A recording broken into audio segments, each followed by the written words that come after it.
Hey, all, welcome back to SLB Basement Bourbon Bar for another top 5 of 2024. And today we're going to be discussing the best category that there ever could be in any list, given. We're going to be talking about whiskeys of the year for 2024. Now, what are whiskeys of the year? We separate all this stuff because we feel like it's easier than doing one show of top 20 or something like that. Yeah, we could talk about the top 20 for probably an hour and a half. Yeah, we could. So we just separate them out so it's easier for you folks to see what we really enjoyed the most in 2024. So basically a whiskey is just something that's not bourbon and not rye whiskey and not, that it's just whiskey. Blended American single malt, Scotch. Yeah, it's all kinds of all stuff. that stuff. Could be Scotch, could be American single malt, and it could be in the mix of our tasting for our tasting panel was Uncle Nearest single barrel, Yep. right? So that's just an American whiskey, period. American whiskey, right? Yeah. So all sorts of different things that are combined in this specific group. And I love it. I love this because there's so many disparities of different tastes and flavors and experiences from whiskeys in general. And one real quick, I know you're going to jump in there, but real quick, I'm just going to speak out. But as always, you're the customer, you're the consumer. You drink what you like most, right? You drink what you like the way you like it, period. We will always say that. However, if you don't try some new things here and there, I have a feeling you're going to miss out. That's true. If you're a bourbon guy only, I don't drink bourbon. I just drink bourbon and that's it. That's fine. If you truly know that in your heart and you really don't like other things, that's great. But if you don't know for sure, you really don't know what you're missing sometimes. And there's some hitters up here today, folks. So There really is. There really is. I know you're going to jump in there, Trent, because this Friday, 8 p.m. Central Time, is our last live stream of 2024. We're bumping it up a week because we don't want to mess around at Christmas time. Trust me when I tell you this.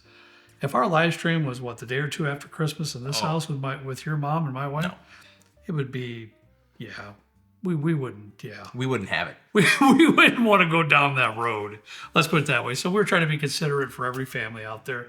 So 8 p.m. Central this Friday, we got a fantastic blind. Not sure how it's going to go, but it's going to be something around the top number ones of each category or something. Trent will figure it out. He will. Trust me, he will. There are going to be a ton of people in here, too. I don't know how we're going to handle all that. Your mom's excited about that. It'll be fine. Not really, but It'll be all right. anyways, we'll get through it. All right, buddy. You ready to start this list? Yes. All right. I'll go first. I'm going to start out with the whiskey, guys, that probably could be one of the most divisive bottles of 2024. I've heard lots of folks on this side of the fence, man, I love it. It's fantastic. I've heard a decent amount of folks that were on this side of the fence that said, I just can't do it. That's fair. I can't do it. It is That's fair. fair. This is out of Balcones. This is their Catalea release. You can put that wherever you think it's necessary, buddy. I'm going to put some in my glass. And me personally, there's a ton. I don't even. There's no way I could remember it. I'd have to write notes, but there is a ton of cask influence on this particular release. A lot going on. It is a literal palate train ride, and that's facts. Well, there's like 9 things in here. It's just there's no way I could remember even to tell you all. It's just a bunch. I think probably Trenton. What people are getting hung up on is that there is a little bit of a Trenton will refer to and who will ever forever go down in the analogs of history to say the fireworks note. Oh, dude. The fireworks note. Right, If somebody lit a sparkler in your mouth, that's dude, it's just like sometimes I'll light matches at home just because I like how they smell. Yeah. And I'll just like put it up to my nose like a weirdo. I know you do.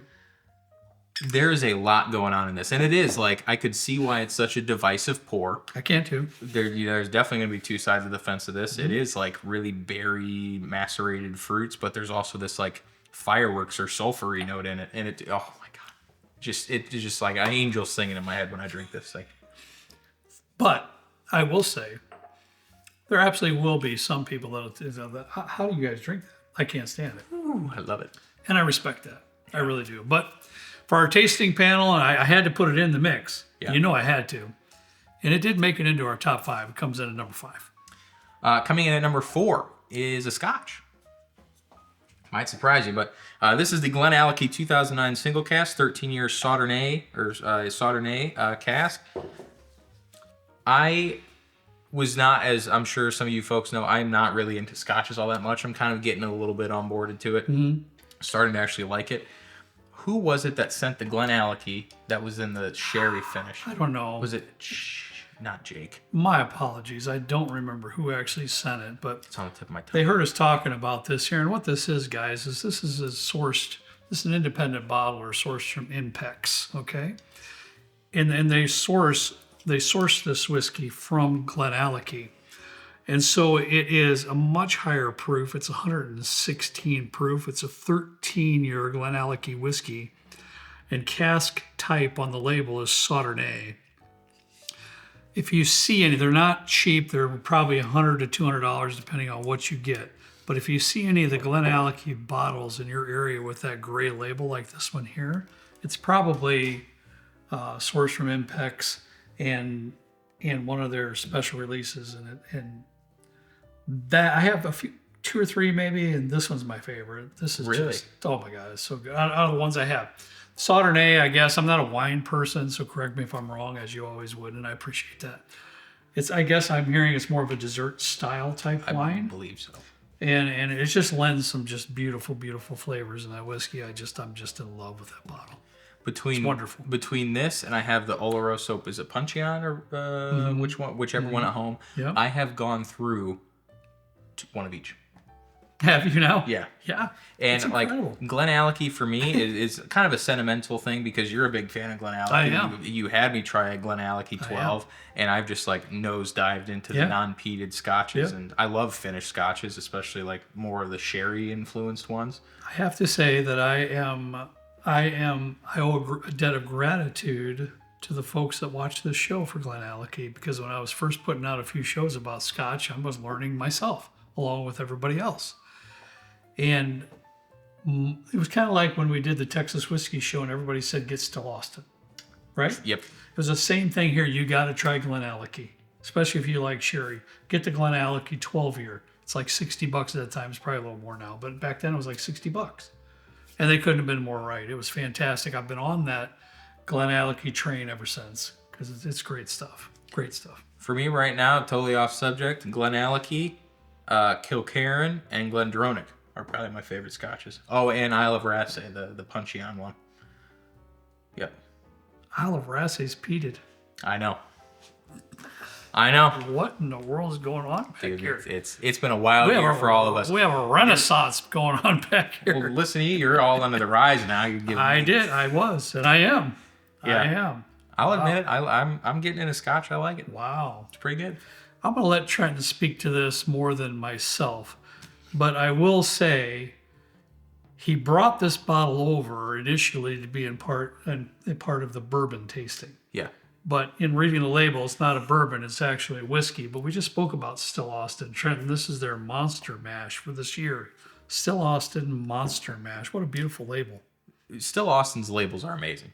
They are. It's really, really good. I'm more of a simple person. When I see Still Austin come out with something, I buy it. Only problem is ones like this are distillery only. You can either, I think this one, you could buy it online. You have to pick up at the distillery. We're fortunate enough we have a couple friends that live in Austin that are able to kind of put in the order and then they go pick it up for us. This is a 3.5-year-old. This is the Monster Mash. They do this once a year. And the Monster Mash is a kind of a cool name. Their labels are always neat. I have the last 2, I think. But this is a sinful blend of malted white corn, malted wheat, rye, and malted barley. All kind of combined. So that's why this is a whiskey. It's not a bourbon. But it's just delightful. It is. It was really good, Trenton. There's so much going on in it. This is honestly one of those pours that you could sit down with for a while and just not experiment, but explore. Absolutely. Yeah. I'm with you. And what I like about it, apart from the availability piece, which is difficult, and these usually sell out in 1 to 2 minutes on their website. Are you kidding me? No, it's. I'm very lucky that I got one of these. I had no idea. But they're like $60-$70 MSRP. Any of the distillery only releases like the cognac rye, I gotta plug this because I'm hurting. If you know anybody that has a Still Austin 4-grain or a Still Austin sherry cask, those are the last two that I need to complete my Still Austin set of every Still Austin that's ever been released. Seriously? Yeah. I still out there Ruby Port Rye that came out this year. Why don't you call those guys? Who? Still Austin. They're not going to listen. They're not going to pick up. Well, you're right, because remember when we were down there doing our barrel pick, I begged and pleaded for An Odin? an Odin. And like the third time he got tired, I was like, bro, we don't have none. Yeah. Remember I said, can you check in the office drawers? Maybe there's some there. He's like, got sick of me. Yeah, they're not going to answer my call, and they're going to be like, who's Trent? This guy's a tool, whatever. But despite what they might say about me to some other folks, that their stuff is fantastic. It is. Monster Mash is really good. I'm very fortunate enough that we were able to get this one and taste it this year and put it in number 3. Yep. Yeah. Well, very worthy. Yeah, very worthy. Your next pal. That's right. Yeah, I know. You know all about it. Well, you're going to speak on this one then. Yep. I was not going to speak up on Still Austin because Trenton is he's the in-house master on the Still Austin stuff. Found North 19 year. This thing. Listen, Found North has sent us a few bottles here and there. They didn't send us this one. I think they sent us we got the sample. The media sample for it. That's why this is still closed, but it still made it in here. Correct. We had the media sample, and we used that for tasting because we didn't want to get a fresh pop on that for our tastings. But what they're doing to me is ingenious. Doing to you? No. Found North in general. Oh. They came up. They probably came up with these ideas, and it's just ingenious. What they're doing is they're sourcing unadulterated, aged whiskeys from Canada.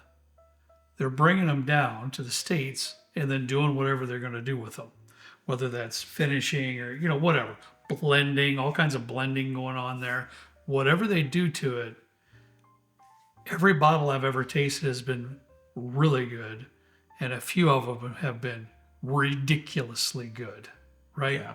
The Helldiver was in our tasting too. It was. It didn't quite make it in the top 5. The Helldiver didn't for us, but still a fantastic bottle. I don't know if you saw this on this one here, Trenton, but I didn't even really see it till we started doing this video, so it's no reason that I thought, and I put it very high on my list, key component is ex-Ruby Port. Well, I didn't know that either. That makes a lot of sense. That makes a lot of sense. Distilled in Canada, the grain. Their final mash bill here was 91% corn, 8% rye, 1% barley. 91. Additives, 0 additives. That's the thing I was talking about Canadian whiskey. You just don't know. Sometimes there's additives. Yeah. When Found North sources, it's all unadulterated, no additives. Okay, I like that. And so forth. And it's also non-chill filtered stuff. Oh. So it's top-notch quality whiskey that they're delivering. And this one, I can't be more happy that Trenton somehow found a bottle so that at least I had a bottle instead of this media sample. Thank you to Blue Summers in our Discord for hooking us up with this one. Thank you, brother. I really do appreciate it. I will absolutely enjoy that till the last drop. We didn't have a ton left for a tasting panel when we did it, so I frantically put out a message in our Discord and our Patreon. I was like, hey, can somebody find me a Found North 19? Are they available? Is this like asking for an old Rip 10 year or something like that? Right. You never know. So thank you for hooking us up with that one. I really appreciate it. The guys at Found North, fantastic. Yeah. Great job. That was number 2. Number 1. Actually, hold on. Before we put out number 1, all right. What do you think? Comment down below what you think this might be. Maybe Kyle will put up a little A, B, C, D choice of what it might be. And like the na. My guess is that it's not going to surprise too many folks. It might. Nah. Once again, I will remind you, it's not just Trent and I. It is our whole tasting panel. And our whole tasting panel rated it as number 1. Yeah, 1. The lowest score out of 5 on this one, I think, was a 4.75. This is the only other bottle. I did note in our last video in our rye whiskey top 5 that the New Holland 7-year malted rye, I gave a score of 5 for that particular bottle.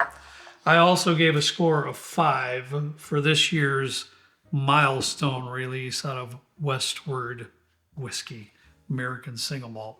I don't know what they do or how they do it. I really don't have a clue. It's like magic. It is incredibly like magic. I'm trying to think. I don't know of any release I've ever tasted from Westward Whiskey that I haven't enjoyed. We did. You just spilled a couple drops. Yeah, you better look that up. I gotta have a little bit too. We did a barrel pick with them this year, and it's right over here. And Trenton, I'm sure we don't have much of that left, No, but I'm already down to half a bottle we have none left. of our own pick. We have none. Half a bottle. And I know we don't have any more. Fabulous juice, everything that they do there. Again, I'm a massive fan of malted grain. And I think Trent is onto something when they said, especially the folks with the New Holland, and correlate that with the good folks here at Westward Whiskey. They're all got a lot of brewer roots in them as brewers. And maybe they're doing something different or special. I don't know, but it's hard to explain how rich, complex, and full flavor this whiskey is. Granted, I think it was $250, wasn't it, Trent? This was not a cheap release. Granted, beautiful packaging. What a wonderful topper. You could hurt somebody with that topper here. But this is a bottle that I could have for a few years, bring it out every once in a while, enjoy it, share with only those that might enjoy, this type of pour. But I can't sing its praises more. This still has this like cinnamon, raisin, cinnamony note. It's very toasty and like just warming. Almost plum, almost even a Yeah. dark stewed plum that I got off that nose and a little bit into the sip. I love what you're saying there with the Cinnaboni. It's kind of heavy on the cinnamon a little bit too. It's like an oatmeal raisin. Oh my God, yeah. Cinnamon cookie. Yeah, right, straight out of the oven. Just Straight out of the oven. lather me in it. I know.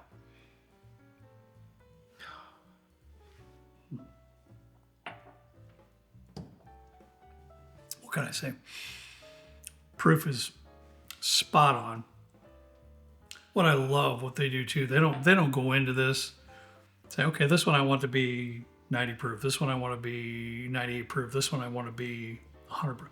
They are proofing it to where their master distiller and whoever else might, Miles and whoever else might taste with them, where they consider it to be the best.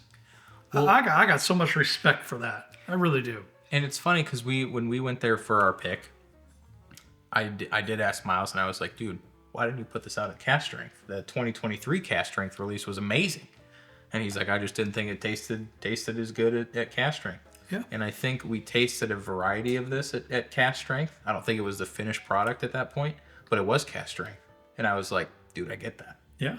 Because it was missing. Yeah. The proof was taking over the toasted the toasted barley notes in it. And it wasn't ruining it. It was still amazing. Yeah. But it wasn't nearly this complex. Yeah. And it was at what, 90 proof? No, this one's a little bit higher than that, but this one's a it's little like higher 96. than last year's. Oh, I can't read it, but that is so small. It's right there. 48.5, so what is that? Yeah, 97? 97. Their other one from last year, which is also very good, it's a little lower proof than that, just a little bit. But yeah. I'm going to go on the record and say that this is, without a doubt, one of the top 5 best whiskeys I've ever had. I would probably put this in 3rd or 4th. That's better than Russell's 15. Ooh, okay. Now, It is. now we got some. It is. Boy, you're I'm sorry. You're That- hurting me real bad up here. I know. In I'm front of sorry. everybody that's going to watch this show. But I know. I'm sorry. It's just is. That's. I'm not going to speak to that right now, but and I ought to say something because I'm not speaking to it. It means the boy's got somewhat of a point. So, all right. I'm No gonna cut cap. I'm going to cut him off. I'm going to cut him off and end the show because that's interesting. We'll see, because I think in the blind this Friday, don't miss it, that might go to head with Russell's 15 and a couple other things. Lord help us. But that's So if you want to see the world end, if you want to see me in, Kit's is gonna love it no matter what because he don't care. He's always been that way his whole life. It won't bother him at all. well- I'm gonna be in misery up here tasting some of the best whiskey we've had all year, trying to figure out what's last. Seriously, what's first? you better take a nap because it's gonna I'm be. gonna be sweating. It's not gonna be pretty. It's gonna be a decently long live stream. So take a nap. We'll get you a lawn chair back here so you can be comfy, kick your feet up. I'm gonna eat something. We'll make sure there's pizza Oh, too. your mom's gonna have to give me a hug. It's gonna be bad. It's gonna be rough. All right, guys, that's all we got for you today. I hope you enjoyed the show. This one's kind of near and dear to me, so I had a great time doing it. We've had a great time doing all these top fives. Yeah, this is honestly. always It's been a good time getting time, together with everybody, with Justin, my brother, and Michelle, and it's been a blast. So I hope you've enjoyed it. As always, we ask you to please drink responsibly. See you next time, right down here with Trent and me in the good old basement bourbon bar. See you later.